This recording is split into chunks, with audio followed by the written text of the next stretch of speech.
Bohr का model आप लोग बहुत अच्छे से समझ चुके हैं और ये डायग्राम देखिए, ये है हाइड्रोजन का वर्णक्रम। ये हाइड्रोजन का वर्णक्रम बोहर ने ही एक्सप्लेन किया है। तो अभी आप देख के उससे डरे नहीं।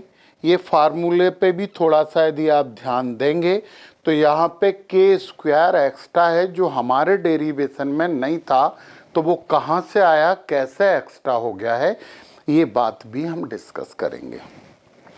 यहाँ पे ये जो डायग्राम बना हुआ है ये हाइड्रोजन के इलेक्ट्रॉन का है और ये ऊर्जा स्तर हैं। ये सबसे लोअर मूल ऊर्जा स्तर है n बराबर 1, ये सबसे छोटा ऊर्जा स्तर है। हम आगे बढ़ेंगे n बराबर 2, n बराबर 3, n बराबर 4, मतलब जैसे जैसे हम ऊपर जाते जाएंगे वैसे वैसे ऊर्जा स्तर बढ़ते चले जाएंगे। यहाँ पे हमने 7 ऊर्जा स्तर लिए हैं, ऐड भी ले सकते थे, और ऊपर एक ऊर्जा स्तर हमने बना दिया है, वो अनंत है। तो सिंपल सी बात है, बहुत साधारण सी बात है, जब इलेक्ट्रॉन को ऊर्जा मिलती है तो वो उच्च ऊर्जा स्तर में चला जाता है, परंतु वहाँ रुकता नहीं है, वहाँ से फिर वापस अपने मूल ऊर्जा स्तर में लौटता है। अब ध्यान से सुनना, ये इलेक्ट्रॉन की ऊर्जा है जो त्यागते हुए वापस आया है पहले ऊर्जा स्तर में। जब कोई इलेक्ट्रॉन उच्च ऊर्जा स्तर से पहले ऊर्जा स्तर में आता है तो उसे हम लाइमन श्रेणी कहते हैं। मतलब लाइमन श्रेणी की हम सबसे पहले बात कर रहे हैं यहाँ पे, लाइमन श्रेणी। लाइमन श्रेणी में जो पहला ऊर्जा स्तर होता है वो 1 होता है और दूसरा ऊर्जा स्तर 2 टू इन्फिनिटी। हम 7 यहाँ पे लिखा है तो हम 7 लिख लेते हैं, वैसे हम 2 टू इन्फिनिटी कर सकते हैं, 2 टू अनंत, 2 से अनंत की बात की जा सकती है यहाँ पे। तो अब आप ध्यान से सुने कि जब कोई इलेक्ट्रॉन उच्च ऊर्जा स्तर में जाता है, ये दूसरे में गया वापस लौटा, तीसरे में गया वापस लौटा, जब ये वापस लौटता है तो एक हमें वर्णक्रमी लाइन मिलती है। मतलब जो ऊर्जा त्यागता है वो ऊर्जा का दृश्य रूप हमें दिखाई देता है स्पेक्ट्रोमीटर और दूसरे कोई से एपरेटस हैं उनसे, इंस्ट्रूमेंट है उनसे। तो देखिए आप, जब इलेक्ट्रॉन को ऊर्जा मिली तो यहां तक चला गया, पर जब वापस लौटेगा तो उतनी ही ऊर्जा त्यागता त्यागता त्यागता फिर 1 में आ जाएगा। तो जो पहले ऊर्जा स्तर में वापस लौटे हैं इलेक्ट्रॉन, ये सब ऊर्जा त्यागते हुए, ये विभिन्न ऊर्जाएं हैं जो कि अलग अलग ऊर्जा स्तर से वापस लौटते समय उसने त्यागी है, क्योंकि इलेक्ट्रॉन जितनी ऊर्जा लेता है वो उतनी पूरी त्यागते हुए वापस अपनी मूल अवस्था में आता है, ग्राउंड स्टेट बोलते हैं इसे। तो लाइमन श्रेणी, लाइमन करके साइंटिस्ट थे, उन्होंने इस वर्णक्रम की व्याख्या की जिसमें इलेक्ट्रॉन उच्च ऊर्जा स्तर से पहले ऊर्जा स्तर में वापस आता है। अच्छा, लाइमन श्रेणी जो है ये पूरा जो एरिया है, मतलब n बराबर 1 से n बराबर 2 तक, ये पराबैंगनी तरंगदैर्ध्य वाला एरिया है। और एक बात आपको पहले से भी पता है कि पराबैंगनी प्रकाश हमें दिखाई नहीं देता, मतलब ये अदृश्य है। मतलब ये रीजन n बराबर 2 से n बराबर 1 तक जो पूरा क्षेत्र है वो अदृश्य किरणों का क्षेत्र है। मतलब जब लाइमन अपनी स्पेक्ट्रमी लाइन, वर्णक्रमी रेखाओं का अध्ययन कर रहे थे तो लाइमन श्रेणी में जो भी वापस लौटती हैं यानी n बराबर 1 पे, वो अदृश्य होती हैं यहां से यहां तक। तो पहली चीज थी, तो लाइमन ने n1 बराबर 1 था, तो कल हमने एक फार्मूला किया था 1/λ is equal to RH Rydberg constant 1/n1 square minus 1/n2 square और इंटू जेड स्क्वायर था। हाइड्रोजन के लिए तो जेड बराबर 1 होता है, तो यहाँ पे हमारे जो मान आएंगे लाइमन के लिए 1/λ तरंगदैर्ध्य का व्युत्क्रम मिलेगा RH 1/1 स्क्वायर माइनस 1/2 टू 7 बोल दें या इन्फिनिटी बोल दें, 2 टू 7 का होल स्क्वायर, जहां से भी आएगी। इसके लिए 2 आएगा, इस वाली लाइन के लिए 3 आएगा, इस वाली लाइन के लिए 4 आएगा, तो हम n2 बराबर हम 2 टू 7 यहाँ पे लिख सकते हैं। ओके, ये हमारी पहली लाइमन श्रेणी आ गई। और लाइमन श्रेणी का अध्ययन करने का मतलब है अदृश्य प्रकाश का अध्ययन करना। दूसरी है वामर श्रेणी। सेकंड की बात करते हैं तो वो है बामर श्रेणी। अच्छा, बामर श्रेणी में देखो आप, इलेक्ट्रॉन लौटा है दूसरे ऊर्जा स्तर तक, यहां से यहां पे आके रुक गया, यहां से यहां पे आके रुक गया। मतलब इसके लिए बामर श्रेणी के लिए n1 बराबर 2 थी और n2 बराबर 2 हम ऐसे इन्फिनिटी कर देते हैं। और इसके लिए यदि हम तरंग दैर्ध्य की बात करेंगे तो RH 1/2 स्क्वायर माइनस 1/2 नहीं 3 है, ये 1/32 ऐसे करके जहां से भी लौट रहा होगा। जैसे इस रेखा की बात करेंगे तो इसमें 3 लिखेंगे, इसकी बात करेंगे तो n2 बराबर 4 लिखेंगे। अब हमें ये मिल क्या रहा है, ये तरंग दैर्ध्य का व्युत्क्रम मिल रहा है। मतलब यहां से हम तरंग दैर्ध्य पता कर सकते हैं, जो भी आंसर आए उसे उल्टा कर देना तो तरंग दैर्ध्य मिल जाएगा। जैसे कि हम 1/λ है ना, उसे हम वेव संख्या बोलते हैं, तरंग संख्या बोलते हैं। ये बामर श्रेणी की बात हो गई। अब तीसरे नंबर की जो श्रेणी है वो पश्चन श्रेणी है। पश्चन श्रेणी में इलेक्ट्रॉन यहीं तक आता है n बराबर 3 तक, परंतु एक इंपॉर्टेंट बात यह है कि ये पूरा जो वर्णक्रम आता है वो दृश्य प्रकाश का वर्णक्रम होता है। दृश्य प्रकाश कहाँ से होता है, बैगनी से लाल रंग की तरफ होता है। तो ये जो हमें पूरा रीजन मिल रहा है, क्षेत्र मिल रहा है, ये दृश्य प्रकाश का क्षेत्र है n3 से n2 तक, यानी n2 से n3 तक हम इसे उल्टा करके बोल सकते हैं। तो ये हमारा हो गया बामर श्रेणी के लिए तरंग दैर्ध्य। व्युत्क्रम आएगा, उल्टा कर देंगे ना, तरंग दैर्ध्य मिल जाएगा।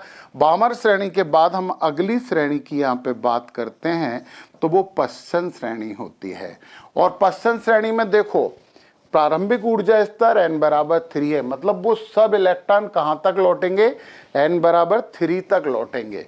तो यहाँ पे हम n1 इज इक्वल टू तो 3 लिखेंगे और n2 इज इक्वल टू 4 जितना भी जहाँ पे भी जा रहा है, तो इसकी तरंग दैर्ध्य जो आएगी वो आएगी RH 1/3 स्क्वायर माइनस 1/4 जहाँ तक भी जा रहा है उसका स्क्वायर। हम सबकी तरंग दैर्ध्य पता कर पा रहे हैं यहाँ पे। ये जो तरंग दैर्ध्य यहाँ से यहाँ तक आने वाली है वो पूरी तरंग दैर्ध्य दृश्य प्रकाश की होगी, मतलब बैगनी रंग से लाल रंग तक की होगी। ये हमारी पश्चन श्रेणी हो गई और ये दृश्य था। अब इसके बाद हमें अवरक्त प्रकाश मिलता है पूरे में, और अवरक्त से और ज्यादा तरंग दैर्ध्य का मिल सकता है, परंतु यहाँ से n बराबर 3 के ऊपर हमें दिखाई नहीं देता, महसूस होता है। अवरक्त प्रकाश मतलब इंफ्रारेड, और इंफ्रारेड का मतलब होता है कि गर्मी। जो सूर्य के प्रकाश में जो गर्मी होती है वो अवरक्त किरणों के कारण होती है, इंफ्रारेड के कारण होती है। तो अगली श्रेणी हमारी थी ब्रैकेट। अब हम यहाँ पे ब्रैकेट श्रेणी की बात करें तो कहाँ पे लौट रहा है, देखो n1 इज इक्वल टू कितना हो गया ब्रैकेट श्रेणी में 4, तो n2 इज इक्वल टू हमारा 5 जहाँ तक भी चले जाए तो 1/λ यानी कि तरंग दैर्ध्य का व्युत्क्रम। RH का मान आपको पहले से पता है, वो भी लिखा हुआ है, RH का मान 1/4 स्क्वायर माइनस 1/5 जहाँ तक भी चला जाए इसका स्क्वायर। ये ब्रैकेट श्रेणी हो गई है। फिर हमारी लास्ट श्रेणी है इस वर्णक्रम की, वो फुंड श्रेणी है। इंग्लिश में PFUND होता है, फुंड नहीं बोलते, फुंड बोलते हैं, P साइलेंट होता है। तो अब हम यहाँ पे बात कर रहे हैं फुंड श्रेणी की। फुंड श्रेणी में देखिए कहाँ पे लौट रहा है, 5 पे आ रहा है। तो यहाँ पे n1 इज इक्वल टू 5 और n2 इज इक्वल टू 6 जहाँ तक भी चला जाए तो 1/λ इज इक्वल टू हो जाएगा RH 1/5 स्क्वायर माइनस 1/6 जहाँ तक भी चला जाए उसका स्क्वायर। मतलब हमने हर श्रेणी का तरंग दैर्ध्य पता कर लिया है। और ये जो भी चीज है वो दृश्य प्रभाव है ऊर्जा का, कि जब इलेक्ट्रॉन यहाँ से उच्च ऊर्जा स्तर में जाता है तो वापस यहीं लौटेगा। इसका अध्ययन लाइमन ने किया था, लाइमन श्रेणी होती है, वैज्ञानिक का नाम है। दूसरे ऊर्जा स्तर से यदि वो उच्च ऊर्जा स्तर पे जाके वापस लौटता है, मतलब यहाँ से वापस लौटेगा, तब हमें दिखेंगी वो रेखाएं कि यहाँ तक आ गया, वापस लौटा तो ये स्पेक्ट्रमी लाइन वर्णक्रमी रेखा छोड़ते हुए वो n बराबर 2 पे वापस लौटेगा। ये बामर श्रेणी थी। और पश्चिम में n बराबर 3 पे लौट रहा है, ब्रैकेट में n बराबर 4 पे लौट रहा है और फुंड में n बराबर 5 पे लौट रहा है। तो ये वर्णक्रम है, ये हाइड्रोजन का वर्णक्रम है, इसलिए हमने यहाँ पे Z इज इक्वल टू 1 रख दिया था। और अब आपको बहुत महत्वपूर्ण बात जो आपको जरूर पता होनी चाहिए वो हम बता रहे हैं यहाँ पे। देखिए जरा, E इज इक्वल टू हमें दिया, हम सबका ऊर्जा पता करेंगे, इसकी मतलब हर ऊर्जा स्तर की ऊर्जा पता कर सकते हैं। तो E इज इक्वल टू दिया है -2 pi square K square Z square E⁴ अपान N स्क्वायर H स्क्वायर। ये सब सिंबल आपको पता है। Z का मतलब परमाणु क्रमांक होता है, E का मतलब इलेक्ट्रॉनिक आवेश होता है, N मतलब ऊर्जा स्तर की बात होती है, H प्लैंक नियतांक होता है, ये K नया आ गया। K पता है, K बराबर होता है नियतांक और इसका मान होता है 9 × 10⁹ न्यूटन मीटर स्क्वायर पर कूलम स्क्वायर। पता है ये SI में किया गया है, इंटरनेशनल अंतरराष्ट्रीय यूनिट में किया है। और हमने जो CGS में पढ़ा था, यदि हम CGS की बात करते हैं तो CGS में K इज इक्वल टू 1 होता है, तो इसे लिखने की जरूरत नहीं पड़ती। हमने वहां आपसे बोला था कि जो फार्मूला हम लाए हैं वो CGS पद्धति का फार्मूला है, परंतु यदि हम SI में बात करें तो उसमें K स्क्वायर ऊपर आ जाता है, वैल्यू हमने आपको बता दी है। अब यहाँ पे हम सबसे पहले ऊर्जा स्तर की ऊर्जा ज्ञात करें। पहले ऊर्जा स्तर की ऊर्जा ज्ञात करना है तो E1 is equal to, minus तो लगा है 2 × 3.14 पाई का मान रखा, K का मान रखा 9 × 10⁹, फिर Z तो 1 हो गया, हाइड्रोजन के लिए हो रहा है तो Z 1 हो गया, और E का मान रखेंगे तो हो जाएगा 1.6 × 10⁻⁻19 का पावर 4। ये सब ऊपर की बात रख दी, और चूंकि 1 की बात कर रहे हैं तो N इज इक्वल टू तो 1 हो जाएगा, और H का मान यदि हम रखेंगे तो ये हो जाएगा 6.636 × 10⁻34 स्क्वायर है, तो स्क्वायर हो जाएगा, ये भी स्क्वायर हो जाएगा। ये जब सब मान हमने रखे तो यहाँ पे E1 इज इक्वल टू आएगा माइनस, हमारे पास आएगा 21.76 10⁻⁻19 जूल। और जब हम एनर्जी की बात करते हैं, ये कैलकुलेशन करके सॉल्व किया है, तो जूल को इलेक्ट्रॉन वोल्ट में बदलना पड़ेगा। और ये बात तुम बहुत ध्यान से समझ लो कि जब हम जूल को इलेक्ट्रॉन वोल्ट में बदलते हैं, यानी जूल बटे 1.6 × 10⁻⁻19 बराबर जो भी आएगा वो इलेक्ट्रॉन वोल्ट हो जाता है। यानी कि इसमें हम भाग दे देते हैं इलेक्ट्रॉनिक आवेश का। तो जब हम जूल को इलेक्ट्रॉन वोल्ट में बदलेंगे तो हमारे पास E1 इज इक्वल टू हो जाएगा -21.76 × 10⁻⁻19 अपान 1.6 × 10⁻⁻19 इलेक्ट्रॉन वोल्ट। और ये ऊर्जा की जो जरूरत है वो हमें इलेक्ट्रॉन वोल्ट में निकालनी पड़ती है, और जब इसे सॉल्व कर देंगे तो ये आ जाएगा हमारे पास -13.6 इलेक्ट्रॉन वोल्ट। यानी पहली ऊर्जा स्तर की ऊर्जा हमें मिल गई है, वो है -13.6 इलेक्ट्रॉन वोल्ट। अब आपको वो बात समझनी चाहिए जो समझना बहुत जरूरी है, और जरूरी से भी ज्यादा जरूरी है। ये ऊर्जा माइनस क्यों आई, ये ऊर्जा माइनस क्यों आई? ये सिद्ध करता है माइनस कि इलेक्ट्रॉन की जो मुक्त अवस्था में ऊर्जा है वो ज्यादा होती है, और जब किसी परमाणु के अंदर इलेक्ट्रॉन होता है तो उसकी ऊर्जा कम होती है। इतनी कम होती है मुक्त ऊर्जा अवस्था से। आप फिर से ध्यान से सुनिए कि स्वतंत्र इलेक्ट्रॉन जब रहता है उसकी ऊर्जा ज्यादा होती है, और जब वो इलेक्ट्रॉन किसी परमाणु के अंदर चला जाता है तो उसकी ऊर्जा कम हो जाती है, और ये कमी बताती है माइनस।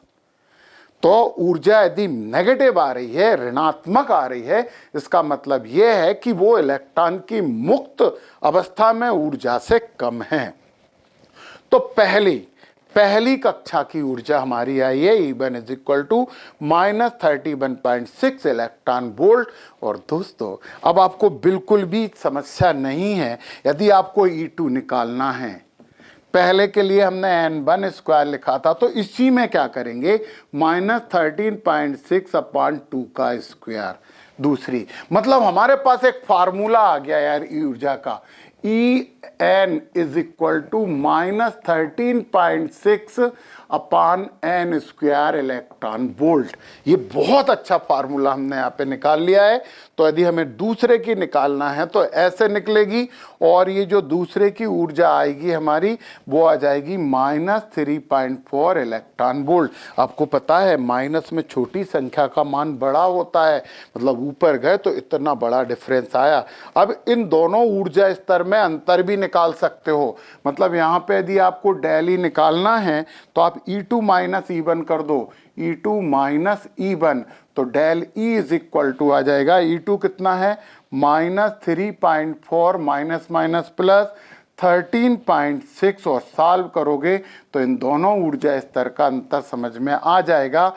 तो यहाँ से जब इसमें से ये माइनस करेंगे तो यहाँ पे बचा 2 और यहाँ पे बचा 0 और यहाँ पे बचा 1, तो प्लस 10.2 इलेक्ट्रॉन वोल्ट। यहाँ तो प्लस आएगा क्योंकि इतना प्लस हुआ है, ऊपर से नीचे से ऊपर चले हैं। तो ये विभिन्न कक्षाओं के ऊर्जा अंतर इन दोनों के बीच निकाली, इन दोनों के बीच भी निकाल सकते हैं। किसी भी दो ऊर्जा स्तर के बीच में हम ऊर्जा का अंतर कितना होता है ये हम इस फार्मूले से पता कर लेते हैं। और वो फार्मूला तो आपको जरूर नोट कर लेना चाहिए, वो फार्मूला तो सबसे जरूरी फार्मूला है, क्योंकि किसी भी ऊर्जा स्तर की ऊर्जा हम वहां से पता कर सकते हैं।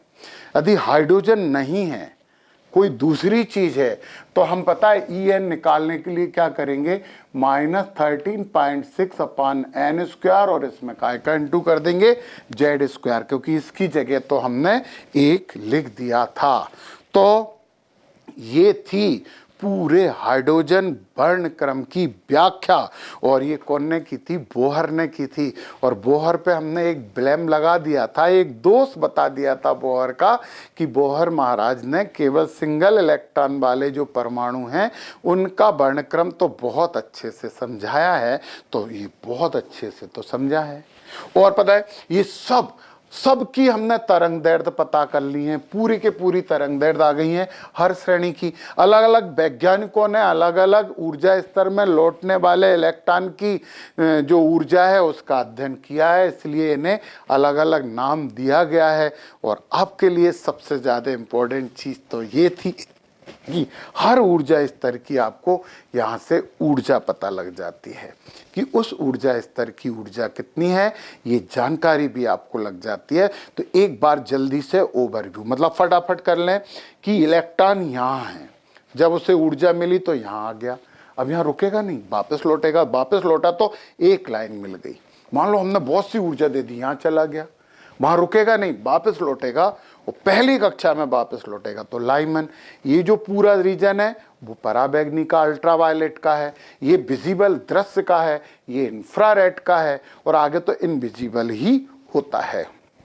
तो ये थी हाइड्रोजन वर्णक्रम की व्याख्या बोहर के अनुसार। अब यहाँ पे अच्छा, सबसे पहले आप एक स्क्रीनशॉट तो ले लो इसका, क्योंकि लिख तो नहीं पाए होगे ये तो पक्का है। तो एक स्क्रीनशॉट आप यहाँ पे ले लीजिए और पूरा आपको ये नोट्स मिल जाएगा यहीं पे। तो ठीक है, मान लिया कि आपने स्क्रीनशॉट यहाँ पे ले लिया है। अब चूंकि हमने यहाँ पे एक शब्द पढ़ा था, वो शब्द था क्वांटम। क्वांटम तो शब्द नहीं था, क्वांटा था, और क्वांटा का मतलब आपको पता है कि वो ऊर्जा की छोटी से छोटी मात्रा जो एक स्थान से दूसरे स्थान तक चली जाती है। यानी ऊर्जा क्वांटा, फैकेट, बंडल, फोटॉन, इनके रूप में एक स्थान से दूसरे स्थान तक चलती है। परंतु मैक्स प्लांक ने क्वांटम थ्योरी बताई, बिल्कुल बताई, अच्छी बात है, हमने पढ़ ली है। डी ब्रोगली ने ड्वेल कैरेक्टर, देती प्रकृति अवधारणा बताई। तुम्हें एक बात बता दें कि जब डी ब्रोगली ने देती प्रकृति अवधारणा की बात की थी तो उसने बता दिया था कि ऊर्जा कणों के रूप में ही चलती है। सुनो यार, ध्यान से सुनो ये बात। उसने क्या बोला था कि हर कण में ऊर्जा विद्यमान रहती है, तो ऊर्जा चलेगी तो कण चलेगा। तो डी ब्रोगली ने पहली बार जन्म दिया था इस कॉन्सेप्ट को, इस अवधारणा को। उन्हें ज्यादा महत्व मिलना चाहिए कि उन्होंने कहा कि हर कण में ऊर्जा होती है, यानी तरंग होती है, और जब कण चलता है तो उसके साथ ऊर्जा भी चलती है, मतलब ऊर्जा कणों के रूप में चल सकती है, यानी छोटे छोटे बंडल के रूप में चल सकती है, छोटे छोटे पैकेट के रूप में चल सकती है। इसी को तो मैक्स प्लांक ने ध्यान दिया कि यार डी ब्रोगली ने तो कितनी अच्छी बात कह दी। तो उन्होंने फिर यहाँ पे ले आए क्वांटम थ्योरी के ऊर्जा का एक बंडल एच न्यू होता है। एच न्यू हम बहुत डिटेल से पढ़ चुके हैं, परंतु दोस्तों आपको एक बात यहाँ पे बताना बहुत जरूरी है। ये जो क्वांटम मैकेनिक्स है ना, क्वांटम यांत्रिकी, इसको पैदा किया था, इसको जन्म दिया था श्रोडिंजर ने, और उन्होंने एक समीकरण दिया था, एक समीकरण दिया था, और उसके लिए उन्हें नोबेल प्राइज भी मिला था। तो सही बात तो ये है कि हम डी ब्रोगली और मैक्स प्लांक और अल्बर्ट आइंस्टीन की बात करते हैं, परंतु सही मायने में क्वांटम यांत्रिकी को जन्म देने वाले थे सर आइगन श्रोडिंजर। तो श्रोडिंजर का वो तरंग फलन समीकरण क्या था, अब हमें उसकी बात करनी चाहिए। तो चलिए श्रोडिंजर की बात करते हैं।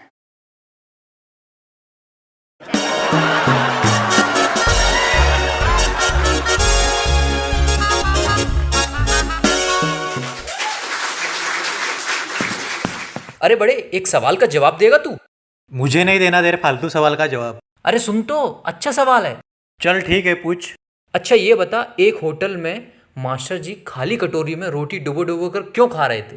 अरे खाली कटोरी में कौन रोटी डुबो डुबो कर खाता है, मुझे नहीं मालूम। अरे बड़े सिंपल है, वो गणित के मास्टर जी है ना, तो दाल उन्होंने मान ली है। अबे मस्ती कम कर, स्टेज पे पढ़ाई कर।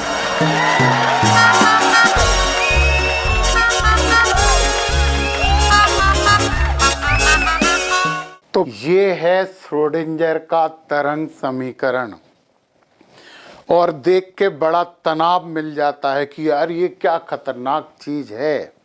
इस तरंग समीकरण के लिए श्रोडिंजर को नोबेल प्राइज मिला था। अब ये है क्या और हमें क्या हेल्प कर रहा है, हम परमाणु संरचना में इससे क्या क्या पता कर सकते हैं, वो इम्पोर्टेंट चीज़ है। इस समीकरण को आपको रटने की बिल्कुल भी ज़रूरत नहीं है, परंतु इसकी जो टर्म्स हम बताएंगे वो बातें आपको याद रखनी बहुत ज़रूरी है।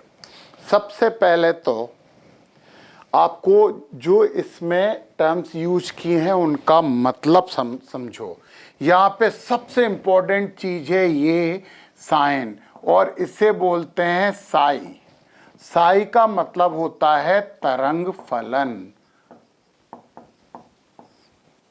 फलन सामान्य अवस्था में अपन मैथ्स की बात नहीं करें तो रिलेशन की बात करता है। और कौन सी तरंग का फलन है ये, जो इलेक्ट्रॉन के साथ जुड़ी है, मतलब इलेक्ट्रॉन के साथ जुड़ी। मतलब ये बात केवल इलेक्ट्रॉन के लिए हो रही है कि वो इलेक्ट्रॉन किसी परमाणु के अंदर रहता है तो उसकी क्या ऊर्जा हो सकती है, क्या पोजीशन हो सकती है, और क्या बिहेवियर व्यवहार हो सकता है, ये पूरा इक्वेशन वो सब देता है। इसके बावजूद हम आपसे कहते हैं कि इस इक्वेशन को आपको याद करने की जरूरत नहीं है। जिनकी बात हम करेंगे वो आपको ध्यान रखना है, वो बहुत सी बातें देंगे। तो साई क्या है, इलेक्ट्रॉन के साथ जो तरंग जुड़ी है, बोला था ना डी ब्रोगली ने कि हर कण के साथ तरंग एसोसिएटेड रहती है, जुड़ी होती है। तो इलेक्ट्रॉनिक तरंग है, ये इलेक्ट्रॉन की तरंग है। तो ये तरंग का फलन है। तीनों एक्सिस के सापेक्ष इसका अवकलन किया गया है और स्क्वायर लगा है तो 2 बार अवकलन किया है हमने, 2 बार अवकलन पढ़ा है यहाँ पे। यदि आपको थोड़ा सा भी प्रॉब्लम हो तो भौतिक में अवकलन वाला वीडियो देखिए, वहां आपको ये बात समझ में जरूर आएगी।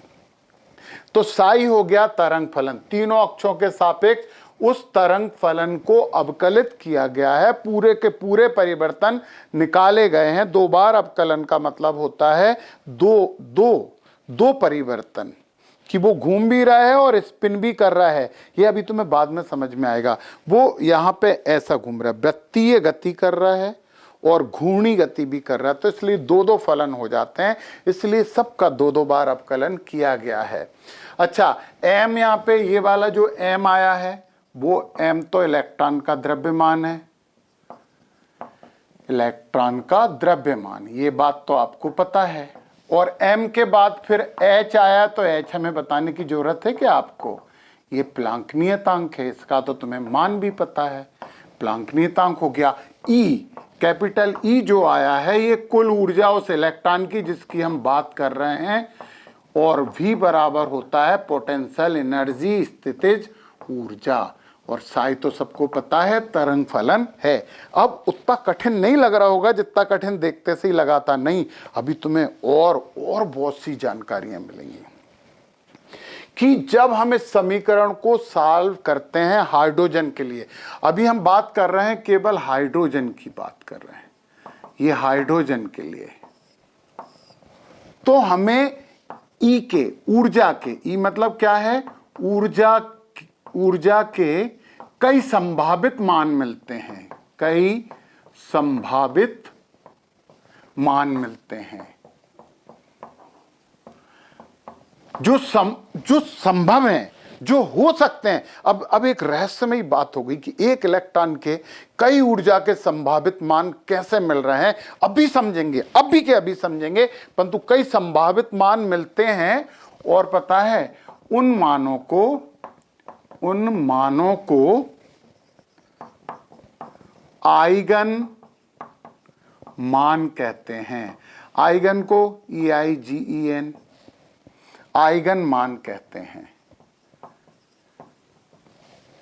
और उनके साथ जो तरंग होती है ना, उसको बोलते हैं आइगन फंक्शन, आइगन फलन। आइगन ऐसे ही लिख देना, ज्यादा अच्छा है। जो तरंग उसके साथ है उसे बोल देते हैं। तो ई निकालना हमने, इससे हमें ई के कई मान मिल जाते हैं। तो एक दिक्कत तो आ गई यार, एक इलेक्ट्रॉन है और उसकी कई ऊर्जा के मान कैसे मिल गए। अभी दिमाग में रखो ये क्वेश्चन, हाँ, कुनमुनाने दो उसे अपने दिमाग में, हम आगे की बात करेंगे, परंतु अभी तो सबसे इंपॉर्टेंट चीज ये है कि साई का भौतिक महत्व क्या है, साई है क्या। ये साई जो कि तरंग फलन है, क्या मतलब, हमें तो समझ में ही नहीं आया, तरंग फलन बोल दिया, तो हम इसके भौतिक महत्व की बात कर रहे हैं, भौतिक महत्व। अच्छा, साई और साई स्क्वायर। साई मतलब हमें किसी भी इलेक्ट्रॉन जो है ना, वो तरंग के रूप में चल रहा है, उसका आयाम बताता है। साई क्या बताता है, आयाम। और आयाम का मतलब आपको मालूम है अधिकतम विस्थापन, कि वो अपनी मूल अवस्था से कितना अधिकतम विस्थापित होता है। तो हमें साई बता देता है उसका आयाम। और पता है आयाम ऊर्जा की बात हो जाती है, तीव्रता की भी बात हो जाती है। और यदि साई स्क्वायर कर दें तो ये प्रायिकता घनत्व बताता है, प्रायिकता घनत्व बताता है कि किसी पर्टिकुलर जगह उसकी घनत्व कितना है, उसकी तीव्रता कितनी है। ये बात हमें पता लगती है साई स्क्वायर से। तो प्रायिकता घनत्व हमें बताता है प्रोबेबिलिटी डेंसिटी। यदि ये स्पेलिंग यहाँ पे गलत लिखी हो तो आप सुन लें, प्रोबेबिलिटी डेंसिटी होती है उसकी, है ना। तो प्रायिकता घनत्व पता लगता है साई स्क्वायर से, कि किसी पर्टिकुलर रीजन में उसका घनत्व कितना, घनत्व ज्यादा होगा तो तीव्रता ज्यादा होगी, घनत्व कम होगा तो तीव्रता कम होगी। तो साई जो तरंग फलन है वो हमें इलेक्ट्रॉन का आयाम बताता है कि वो कितना मैक्सिमम विस्थापित, अधिकतम विस्थापित हो पाता है, ये हमें साई से पता लगता है। और साई स्क्वायर से प्रायिकता घनत्व पता लगता है। अब वो वाला क्वेश्चन जो आपके दिमाग में अभी तक कुनमुना रहा है कि यार एक ही इलेक्ट्रॉन के एक ही एटम में कई ऊर्जा के मान कैसे हो सकते हैं, जिन्हें आइगन मान कहते हैं, आइगन वैल्यूज कहते हैं, और उनके साथ जुड़ी हुई तरंग के फलन को आइगन फलन कहते हैं। ये इंपॉर्टेंट बात है। तो यही तो आपकी क्वांटम यांत्रिकी की विशेषता है। यही है क्वांटम यांत्रिकी की विशेषता कि हमें ये सब पता लगता है इससे। तो क्या पता लगता है? तो यहां से जन्म लेते हैं दो चीजें। इसी से श्रोडिंगर के तरंग फलन से ही दो चीजें जन्म लेती हैं, और वो दोनों चीजें अब हमारे लिए सबसे महत्वपूर्ण चीजें बनने वाली हैं। और वो दो चीजों का नाम है, हम यहां पे लिख दें, वो हैं ऑर्बिट और ऑर्बिटल। तो हम आपसे एक आग्रह कर रहे हैं कि जो ऑर्बिट है ना, ऑर्बिट कक्षा बोलते हैं, तो कक्षा मत बोलो यार, ऑर्बिट बोलो, ORBIT। और दूसरी चीज है ऑर्बिटल,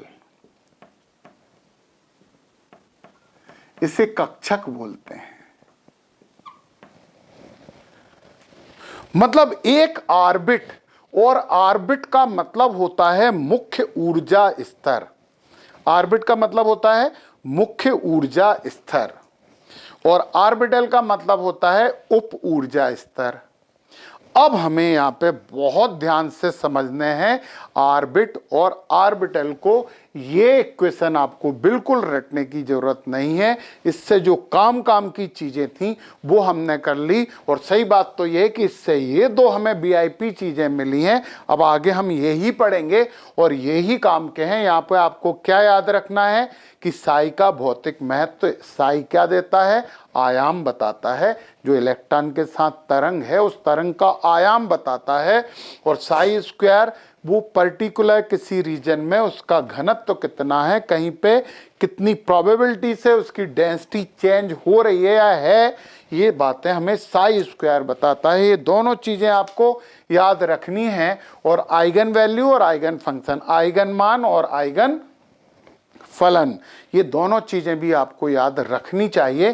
परंतु अब तो हमारे पास जो चीज है वो आपकी केमिस्ट्री के लिए 11th की, और 11th की बात नहीं कर रहे हैं यार, वो पूरी केमिस्ट्री के लिए अप टू MSc बहुत इंपॉर्टेंट है।